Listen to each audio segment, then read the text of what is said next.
So I had the opportunity, of course, to play Marathon early at that preview event that they did. We got shown all the stuff you guys saw at the reveal on Saturday, this cinematic trailer, which, whether you think Marathon as a game looks good or not, this thing was fantastically well executed. I mean, this cinematic trailer they dropped, it's from, I believe, the art director, I think it is, of Into the Spider-Verse. And dude, it's so brilliant. If you've not watched the whole cinematic trailer, watch it, because it does a really good job. I think it was when they saved this until the end of the event. We watched this at the very, very end. And I think that bypassed one of the Concord problems, because the problem with Concord is they started with the cinematic trailer and people went, ooh, I like this. I kind of want to see more of this world. And then it turned out it was a 5v5 hero shooter. And people were like, okay, so we're not going to really get to explore that much, you know? It's like you're selling me on the world and then you're telling me that you only get to see glimpses of the world through the gameplay. And it's a similar thing with Marathon because it's an extraction shooter. This is not a narrative game exploring these topics, but my understanding is that they're going to have things through, whether it's raids or later expansions that explore the story. But it's kind of the age-old weird thing about modern live service games where they're like, we want to have a compelling story that we tell you over a decade. And I'm like, this is cool to me. I kind of want to see this in a 20-hour dense story-based game, but you know, that's just not what this is. So perhaps it's not fair to complain about it. But the point is, this cinematic trailer is fantastic. And there's all sorts of little bitty nods to the gameplay loop once you watch this. Like what he's putting in right now is a little mod. This is something that you can bring with you on runs. It's part of the loot that you get to improve different abilities and stuff. So there's all sorts of little nods to the gameplay in this trailer. And if you end up playing the alpha, you'll watch this again and be like, oh, I see all the little bitty nods that they did. So it's well executed. That being said, the game itself is what really is important, because the story can be cool, but it's an extraction shooter. This is not a narrative game. You know, if they said that this is a single player turn-based RPG that's 50 hours long, then the story and world building and stuff is really crucial. For a live service like extraction shooter, I'm not sure it's that crucial, but it's nice to see that at least that part is compelling. But the gameplay is really at the core. And this is perhaps where people's expectations were conflicted, because I think some people were expecting something truly revolutionary because they have hyped it up a lot. But what it ultimately is a character-based or hero-based extraction shooter based on teams of 3. It does have phenomenal gunplay, which you would expect from Bungie. There's no mystery there. And you don't have to believe me. I mean, they had Valorant streamers and pros there that, and like Tarkov players and stuff that are very, very talented, far better than me. And they were praising the gunplay like crazy, like mad. So it is a strength of the game for sure. But there's a few major sticking points for me. Okay. Number 1 is replay value, because when you're talking about an extraction shooter, it's basically one game mode on repeat ad nauseum. You know, it's one version, one loop, one gameplay loop that you're engaging with. They're hoping for hundreds of hours, maybe even thousands. So that core loop has to be really, really solid. And as part of that, you also have to have phenomenal loot. You have to have character build outs that make sense. And if you've not played extraction shooters, you may not realize how crushing the tilting experience can be. Because what happens is you load into a match, you bring a shotgun, or you bring a loadout, shields, backpacks, whatever else, mods, healing items with you on the run to make the run easier to complete and safer if you run into an enemy team or something. But if you get killed, your stuff can be taken. All that stuff you grinded for hours and hours and hours, it can all be taken. And once that happens, it's really easy to get tilted and spiral and fall down the slope of mediocrity and misery, where you just keep doing poorly, and pretty soon you've lost everything you spent 10 hours gaining. And it's super frustrating. It's very rage inducing. Now, on the flip side, you can also be the one dealing that out, not just receiving it. So for one person to have that miserable thing where their day is just ruined because they lost the really valuable thing they had, you can be the one stealing it from them. And that feels fantastic. And that makes those deaths feel worth winning. And this is where a key stat, which I realized I didn't really bring up in my video, is needing to be discussed, and that is survival rate or extraction rate. That's a crucial thing, because if you think about an extraction shooter that has PvPvE, so you're fighting against other players and environmental enemies, hazards, that type of thing, survival or extraction rate is pretty important, because if you're getting out, say 90% of the time, that's going to make those deaths feel much more significant, right? But if the survival rate or extraction rate is down at like 20-30% and you're not likely to survive, then that makes extracting and getting out with stuff feel way better, right? And that maybe discourages you from bringing a lot of really cool stuff with you, because the odds of you getting out are very low. And this is one interesting thing. They're fine tuning it, but they're actively balancing this in a way where each match or each map will have a different target extraction rate. So the 3 maps that they plan to have at launch will have 3 different tiers of basically difficulty or survivability or extractability. So their goal is to basically have it, my understanding is the first map that we didn't get footage of, that we couldn't share footage of, that map is expected to have an extraction rate around like 40 to 50%. The second map, a little bit less, maybe floating between 35 and 45%. The third map should be way harder and should go down to like probably between 30 and 35%. And they said that the fourth map that comes after launch that they are very excited about, this was one of the things they thought that was going to be revolutionary that we'll talk about more in a minute, is it's a map set on the Marathon ship. And they said that that is targeted towards endgame players. So you're probably only going to start to engage with that after like 60, 70, 80 hours when you have like purple gear and you're really kitted up. And they said the survival rate on that is probably going to be even lower, like 20%. So literally you go on 5 runs on that ship, you probably survive once, which is just something to think about, because they're trying to build a game where when you do extract, it feels like a win, not like you just did what you're supposed to do, you know? But that makes it feel much different than some other games that are much easier to extract. You just might not get much stuff. And this, just getting out is supposed to feel like a major W. Now, with all that, if you just look at the footage, you know, what I can say is, having played it, I had fun. I don't know if there's enough content here to justify a premium price tag, though, frankly. Like, I had fun, but I would be kind of peeved if I paid $70 for what I played. What I played was an alpha build, though, so it's going to be bigger and better, you know, when it launches, of course. But I don't know if it's a premium product in my mind yet. Part of that is because the maps are quite small. There's only one game mode, really. And there's nothing here that feels genuinely revolutionary. It feels almost more like a spin-off of Apex Legends than anything else, which surprised me. But I mean, even down to the shielding mechanic you can see down here, this works the same way as Apex Legends, which is funny. Yeah, as for price, yeah, so just to mention the price real quick, they have not confirmed what the price is. They said it's, quote, nowhere near full price, which today is 70, 80 bucks, whatever. So they say it's not going to be full AAA pricing, but it will be a premium product.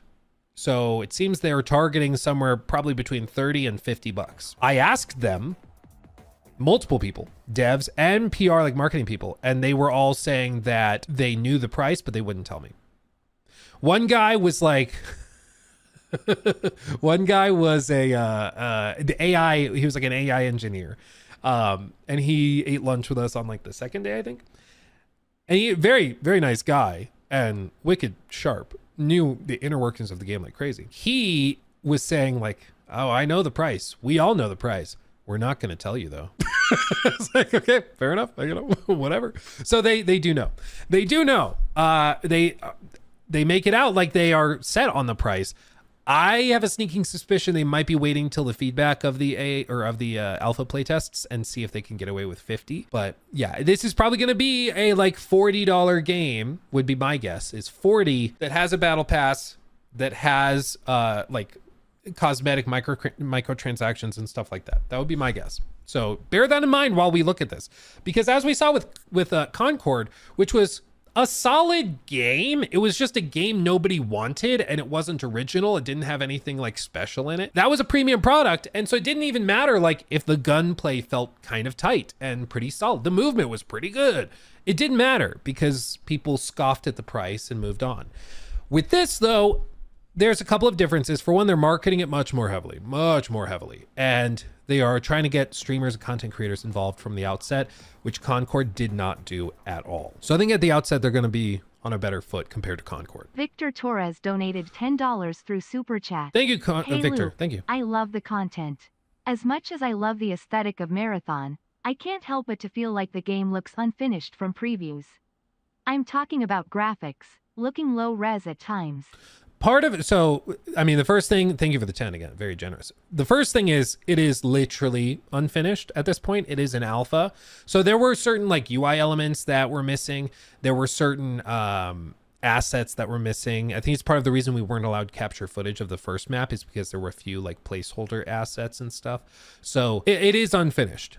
The other thing that I told them, and I told Lars, one of the senior designers, this, I thought the grass and foliage looked way too flat. I was like, I understand what we're doing. Like they want to have these kind of dualities of high tech, hyper simplistic, like flat colors, flat textures, that type of thing, mixed in with some like rougher textures on finer detail, like, you know, the gloves being a little bit more detailed, but then other things being just flat. So it's a very like specific and unique art style, but they followed it over to the grass, and it makes the grass look super like Breath of the Wild-ish. And I just don't personally think it looks very good. And I think that's part of the reason that it looks really flat in a lot of these shots. But it will be overhauled. It will look a lot better, but yeah, it is unfinished. I mean, it is an alpha build. That being said, it did run really well on the computers that we had. We were playing on PC, and for an alpha build, it ran way better than I was expecting. I've done a number of alpha play tests, and it was not that great. Now, people around me, there was one person behind me who had a crash, one person next to me who I think had 2 crashes. That's very normal in an alpha playtest thing. I mean, even in some beta playtests, you have crashes that don't end up in the final game. But for me, my anecdotal experience was the game ran very well, which I'm pleasantly surprised by. And there were a lot of, normally they also don't let you go into graphics settings. They let us tweak it however we liked. So like I cranked the FOV up. They had it set at like whatever, 85, 90, and I cranked it up to like 110. And they normally don't let you do that, but they let us do that, which was kind of cool. Zach Michaelis donated $10 through Super Chat. $40 with only 3 maps and 6 characters at launch, and with the "we all add more at a later date" doesn't go over well with most people. I've lost my trust with Bungie. We'll see how it goes. Yeah, and you know, this is somebody reached out. One of the other people that was at the event reached out to me, and they're like, I'm honestly surprised that the reactions to this, because I thought people would be really stoked on it. And there are a lot of people stoked on it. For example, like their Discord server, which is accepting applications for the alpha, apparently like they crashed one of the local Discord servers because so many people were trying to log in to apply for alpha codes. So there is a lot of interest. You just, I mean, they might not be talking about it that publicly because they don't want to be bullied on X, because that's just kind of how gaming discourse is nowadays. But like there is interest. Whether it's enough to like make this game successful is another question entirely, but there are people that are going to try it at least. But there is an understandable amount of skepticism, as I think there should be, on live service games, especially from PlayStation after the Concord debacle. You know, there's a lot of hesitance. And when you are offering a premium product in an age where most of these like multiplayer games come out free to play, like of course we can look at exceptional games like Marvel Rivals, but those exceptions are making up a huge proportion of what players are spending time playing. So they're pointing to games like Fortnite, like Call of Duty Warzone, like Marvel Rivals, and they're pointing to those and be like, see, those are free and they have amazing value to players. So why would I pay $40 for this? And we can compare, we can be like, well, this is a premium product, they put more money into this, or whatever else you want to say. But the customer's always right. Like if that's what the players are feeling, that this isn't worth the premium price tag, that's what you got to deal with. And that's why it's going to be kind of tough. Now, I do think for extraction shooters specifically, it is, I think extraction shooters specifically can get away with charging a premium price at the outset more than other types of games because of the rage quit factor. is what I'll call it. Because this is a game that will be very easy to rage quit. And if it were free to play, I think you'd have a lot of people loading in, playing around, getting curb stomped, and then uninstalling and never touching it again. And I don't think they want that. I think they want people to come in, try the first round, they get curb stomped, and they go, okay, what did I misunderstand? I paid $40 for this. I need to at least figure out what I'm doing here, and try round 2 and try round 3. And then they start to figure it out and understand. And I think that will help a lot. But I think that's part of the reason they're pricing is because they want to avoid that just quick pop in, rage quit, bash it on social media because you tried a round of it. That's what they're doing. And also, transparently, they are looking a lot at games like Tarkov. And Tarkov, as I think most of us know, has some of the most aggressive monetization of any game that's out there right now. I mean, it's kind of laughable. Okay, like it's crazy. So I think that's also part of it. Is they're like, hey, if Tarkov can do it, why can't we? Dream Corridor donated $10 through Super Chat. Thank you. Do you think that the mixed reception for Marathon has more to do with Bungie as a developer, or do you think it's linked to Sony and its history with pushing live service? I think it's both. You know, Bungie, I think a lot of people are frustrated with Destiny 2 and the long-term support there. So I think that that's a part of it. And I also think that shout out Jack. Jack Smith donated $9.99 through Super Chat. Poop. Yeah, I thank you for that. Thank you for the poop. And thank you, Dream Again. I think that there's a couple of factors with it. It's also just really common nowadays when a new live service thing is announced to just start with a very negative outlook. And part of it is because a lot of people for the last like 5 years have felt, and I would say justifiably so, that live service has been kind of corrupting the industry and has been leading to a lot of wasted talent and time and money and resources. And so people are really bitter about live service as a thing, as a concept.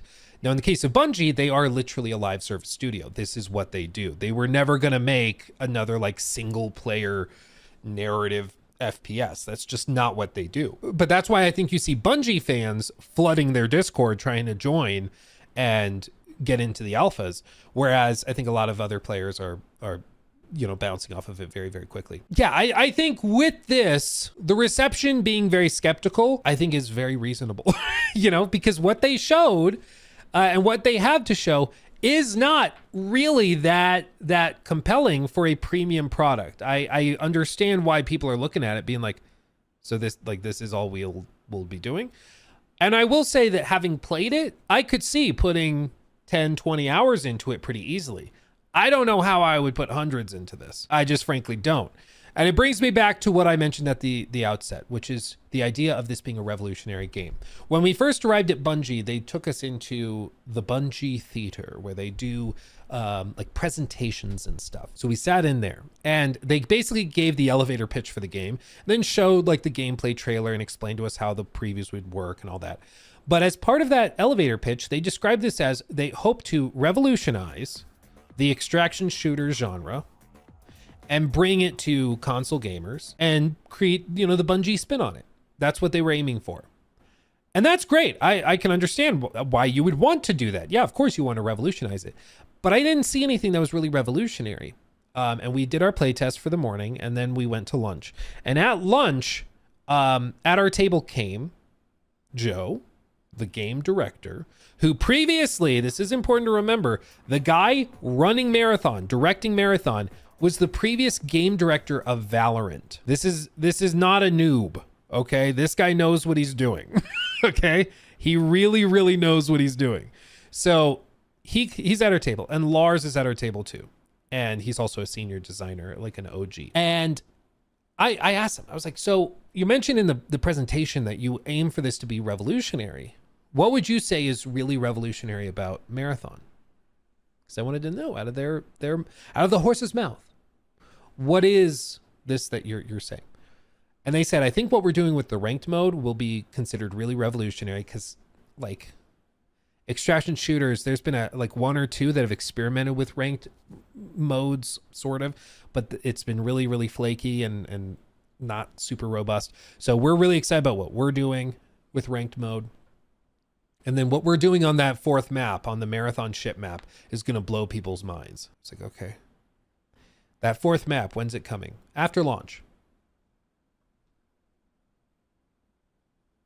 Okay. So one of the things that's revolutionary is coming after launch. Could be revolutionary, but that just means that maybe we should wait until that comes, right?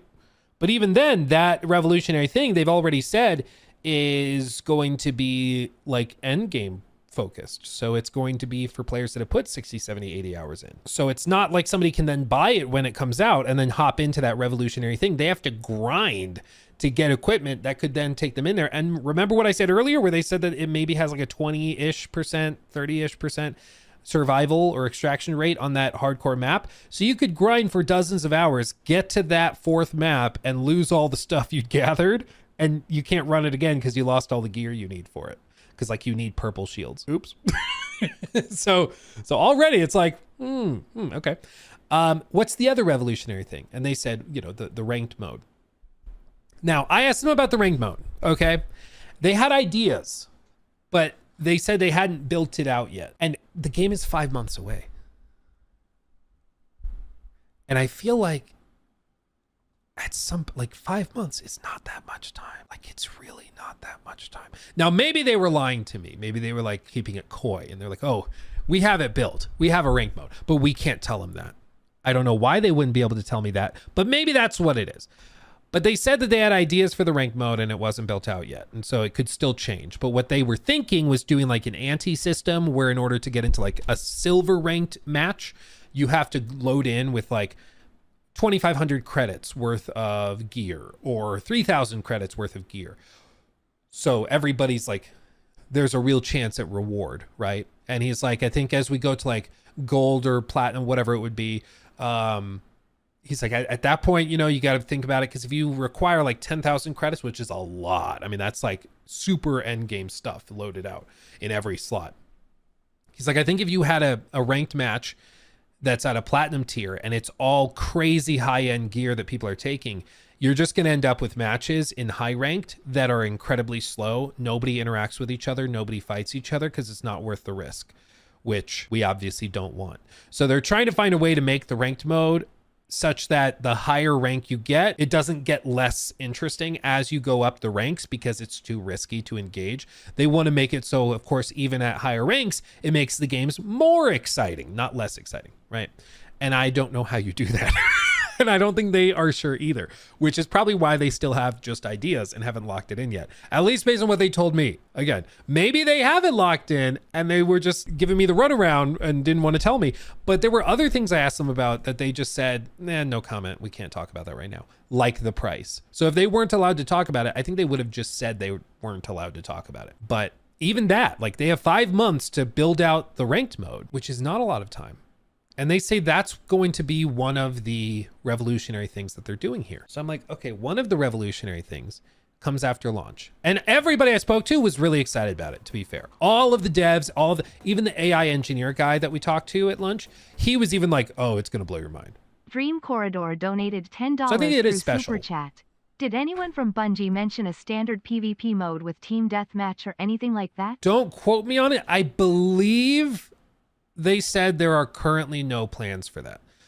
I believe that's what they said because they had like a Q&A thing. I would have to check my notebook to see if I wrote it down. I think it's upstairs. So don't quote me on that, but I think they said there's no current plans. Because again, remember what I just said. They're 5 months out and one of the 2 revolutionary things that they're talking about hasn't been built yet. I'm starting to get the feeling, and this was paired with some of the other stuff that I heard, where they kept saying like, we're still early, so please provide us your feedback so that we can make improvements and tweak it. They're 5 months out. They're really not that early. And this game has been in production for 6 years. 6. Guy Spy Danger 07 donated $10 through Super Chat. Thank you. Can you help me understand the difference in quality of a premium versus F2P game? Just seems like it comes down to it cost too much to make and not the amount of content or quality. So free-to-play games can be, and I think this is good. You can leave this in, Jacob, in the final clip. But I think the difference is this. Free-to-play games can turn a profit in the long term with player attachments being high and with their total hours played being really high. So if you were to offer Marathon, for example, at a free-to-play price, it's free. That was the stupidest thing I've ever said. A free-to-play price. So you mean free. If you were to offer this for free, it could be profitable if you had a ton of players and those players play for dozens and dozens and dozens of hours and they buy cosmetics and stuff. Then you can turn a profit. And then you see it with games like Fortnite, with games like Marvel Rivals. They make tons of money because their player bases are so massive that even if 0.1% of those players are buying cosmetics, and they buy a lot of them, you're just printing money. The problem for a game like this is that it's inherently more niche. They will not have anywhere near the player counts as something like Marvel Rivals. Now, they're hoping that they're getting in early on this trend, on this like extraction shooter trend. I heard multiple people, not just Bungie people, but multiple like content creators too, saying that they think that this is going to be the next like big thing. They think that battle royales are on the way out and extraction shooters will be the new streaming game. This is going to be the new thing that is big on Twitch. That's what they're saying. Okay. So I don't stream games like Tarkov or Warzone or Fortnite. I don't stream those games, so I don't know if that's true, but I heard multiple content creators, like big streamers, 1 million+ follower streamers, that were saying that they think this is the next thing. So we'll see. I honestly don't know. I don't know. But I think to start, at least, it will be more niche. And so their fear is if they go free to play, that like they're not going to have a big enough player base that's going to attach. And that's the other big piece, is attachment rate to play it long term. I don't think they think the math works out, which I think they're probably right about. Because honestly, if this were free to play, like I said earlier, you're going to have a ton of people that pop in that are going to spend like an hour, maybe they play a match or two and they get killed 2 times because they didn't really know how the game worked, and they rage quit, uninstall, and move on. And that doesn't work. You know, Marvel Rivals, you pop into a match, they put you against some bots, you win a round that's super easy because you're playing against robots, and you feel like $1 million. You're like, wow, I'm good at this, even though you're objectively not because you just started. But it makes you feel good enough that you play another round, then you play another round, then you play another round, and then they've got their hooks in you. With this game, I just don't think this kind of game works that same way. I just don't think it does. And I think they know that too. And so I think they have to approach it and deal with it differently. And so I think it's the best option for them, given the type of game it is. But that just means that you have to provide enough quantity of content and high quality content that it justifies whatever price you're going to charge for it. And that's where I'm more iffy, because 3 maps that are smaller than I thought they would be, frankly, and 1 game mode basically is that's a tough sell. I think that's going to be tough to justify a high price point with. But you know, if it ends up being really, really revolutionary in the ranked mode that they throw together in 5 months, maybe that does justify it. But as of this moment, I don't blame people at all for being iffy on it, for being suspicious and skeptical. I don't blame them at all. It's very reasonable, you know? But what I will say is, having played it myself, people who say that they think it looks unfun or boring, I would say give the alpha a chance if you can, because I genuinely had fun, and I'm not a big extraction shooter guy. I've tried other games like Hunt Showdown, other games like Tarkov, and I've fallen off of them very quickly. I could see playing this, like I said, for 10, 20 hours easily. I played it 8 hours at the preview event, and I would play it more right now if I could. But does that mean that this works as an extraction shooter, as the next big live service thing that they spend, you know, something insane like $300 million on, and that they hope you have 200 hours in and they are playing for months or years? I'm not so sure about.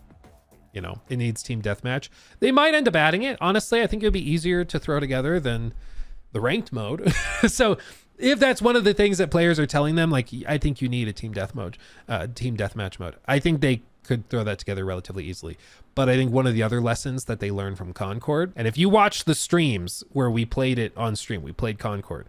I was one of the 600 people that did it.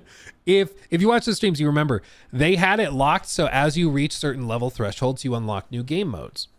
And once you had played like 45 minutes to an hour, you had unlocked like the core game modes. but they had so few players that if you tried to go into any of the other game modes, you would not find matches within like 10 minutes. And so those game modes just were basically useless. You had to play just the quick play because otherwise you couldn't find a match. And I think that they learned from Concord, maybe too many game modes could actually hurt. So that might be part of it. Why they're being cautious and focusing just on one mode specifically. But, going back to one of the other things that I was touching on is they're 5 months out. They are saying that they don't have the ranked mode built out yet. They didn't show us any gameplay or anything of the third map because it's still being like built out and finalized. The first map we played wasn't finalized, which is why we weren't able to show you gameplay footage of it. I have a strong feeling they are being pushed to get this out. Now, we can point to the 6-year dev cycle. To be fair, Dr. Lupo said that he had been consulting on this since it was 4 people, and he had been consulting for 5 to 6 years. So presumably that means, yeah, technically it started development 5-6 years ago with 4 people. Okay, so it's not like this was a team of 200 people for 6 years. Okay, people might misunderstand that and think that, it's like 250 people working for 6 years. That's not what it is. They probably only recently went to like 250 people. But I do get the strong feeling that Sony is pushing them to get this out sooner rather than later. Because again, all of the dialogue was, we're early. Give us your feedback. We can still change stuff since we're so early. Yeah, we don't have the ranked stuff finalized. We still have to build it out. It starts to sound like it's really, really early. I asked them like how matchmaking will work. They were saying they were still bouncing back and forth about how that would work because they didn't want it to be gear dependent. They didn't want it to just be level dependent, but they didn't want newbies to be curb stomped by late game players. They were going back and forth. Lots of stuff still up in the air, which for some live service stuff, that gets thrown together quickly, I'm sure that's normal. But I just am surprised that Bungie of all companies, after working on this for so long, they are still, according to them, very early, or early in the cycle, but still only 5 months away and launching on top of Borderlands 4, which I thought was really bold. Is that not? Maybe they are different audiences entirely. Like maybe, but I don't know, man. That seems bold to launch right now. Maybe they went to see the Borderlands movie and they're like, oh, these guys are no threat. They're like, we got this. There's no way Borderlands beats us. Maybe they do that. Borderlands is PvE, yeah, but I'm just wondering if like shooter fans are going to jump in it. But the other piece is like streamers. The one thing that was very clear was that Bungie was trying to make a game, not just that players would find engaging, but that streamers would find compelling. And this brings up another topic, which has been brought up a few times, which is proximity chat. Real quick, I want to know from you guys, do you like proximity chat? Okay, I'm going to just put this in here. Proximity chat, in case you are not aware, is that thing where like you're close to other players in a match and you can hear their mics, or like you kill somebody and then you can hear what's going on in their microphone. You can hear their team comms or whatever. So let me know what you think. So far, 75% are saying yes. So as you guys vote on that real quick, we'll circle back to it in a second. But if I go down to profile, yeah, here. So Tom Henderson put out this article. Bungie wants Marathon to be a social extraction experience, but the game doesn't have proximity chat. And this is something that, this is what I replied. I can say that I was at lunch when a senior designer came to our table. All 5 of us players said prox chat would be a great addition, and he said it was something they'd, quote, talked about a lot internally, end quote. So at least it's on the table. And that is true. Of course it's true. Can you imagine if I was like, and that's false? That is true. We brought it up because it seemed like they also were describing, we want it to feel like super engaging. And they specifically asked us, what would content creators, what would streamers like to see in this? And they said prox chat. like multiple people were saying, yeah, proximity chat alone can make so many viral clips. And some of the TikToker guys are like, yeah, dude, there was a period for like 2 weeks where my only clips and content were prox chat clips that were funny. And it's true, it makes for some very funny content. The problem is you also will inevitably run into instances where like you kill someone in the game and they just scream the N-word for 10 seconds until it clears, right? That certainly happens. And, you know, there's all sorts of other things that they scream and come up with that I'm sure they would deem problematic. And that was basically the excuse that we were told as to why it's not there, is that it makes the game too toxic. And the game director even said, yeah, right now proximity chat, it just ends up in situations where the game is too toxic or like the chat becomes too toxic. So players just turn it off. And if we tie it to core gameplay, then, you know, you end up with a lot of players who are at a disadvantage if they don't have proximity chat turned on. I mean, I would say like grow a pair. maybe that's uncouth of me to say, but if you don't like it, turn it off. And if you're playing a competitive shooter, like if you're streaming and somebody starts screaming like the N-word like that, block them and Green report them. Corridor donated $10 There are through tools Super for Chat. that. How many people use the in-game chat functionality versus their system's party chat feature? I can't even remember the last time I used the in-game voice chat feature. I mean, I think it depends. So like when Call of Duty, I think it was Warzone at one point, they added that in, and it was something where like once that kicked off, we might still play with Discord, but I had that like proximity chat turned on in Warzone because you did have situations where it was really funny, where you like rush somebody, you down them and they like accuse you of cheating, and it's really funny because you're like, I'm not cheating, but they think I am because I just got them so good. Or, you know, they try to scream at you, or it's an actual 10-year-old that starts yelling at you with his voice cracking. You know, those clips are funny. Those clips are funny, and those moments are funny. And if you really don't like it, that's okay. You just turn it off. But I do think in a game like Marathon, it would greatly benefit from it. But there seems to be a lot of hesitance. And I don't know exactly who it is that's holding it up. It could be a Sony executive decision that they're like, no, we're not doing that. It's too toxic. It could be that. It could be one senior designer at Bungie who has thin skin and doesn't like it. It's not clear. But hopefully the feedback is clear enough from the community that they decide to add it in. Because like I said, all 5 of us that were at the table, all 5 of us content creators, and I think it was 2 streamers, like 2 YouTubers, and then a TikToker. All of us said that it would be significantly better with proximity chat. And I mean, I stand by that. I stand by that.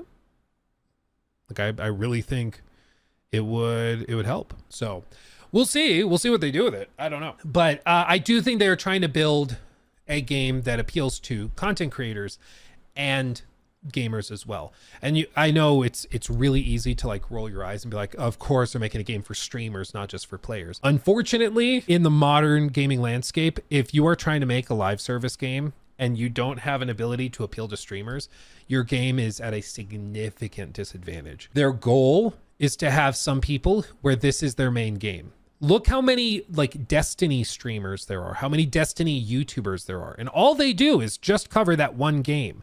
They want there to be an entire network, an ecosystem of creators that are just marathon creators. That's their goal. That's what they want. I was shocked. They have like a dozen employees at Bungie, and all they do is like content creator relations.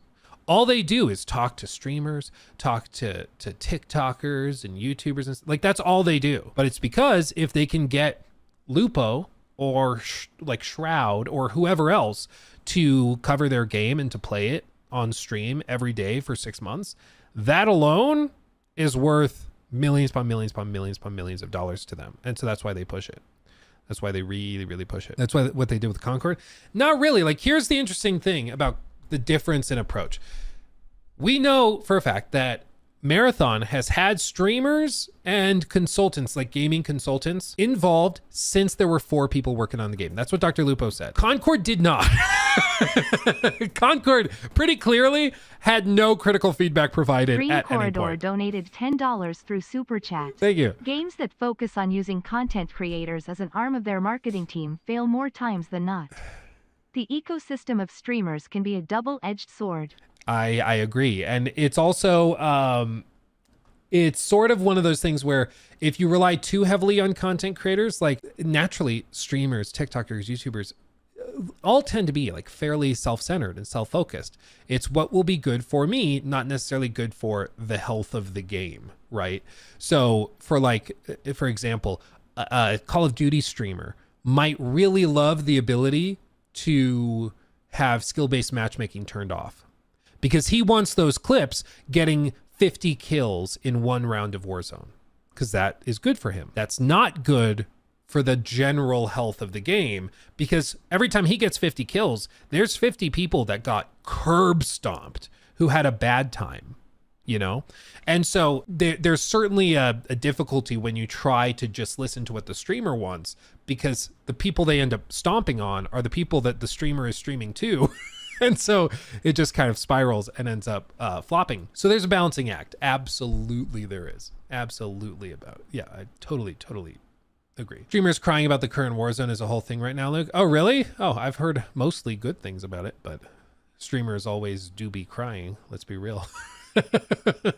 Let's be honest. Yeah, this is exactly what made Warzone drop off. They listened to streamers and forgot their larger player base. I think it's also Warzone just it matured and players got sweaty and it had its time. Like it was huge. It still is huge to be fair, but it was gigantic. And then it just went from being gigantic to huge.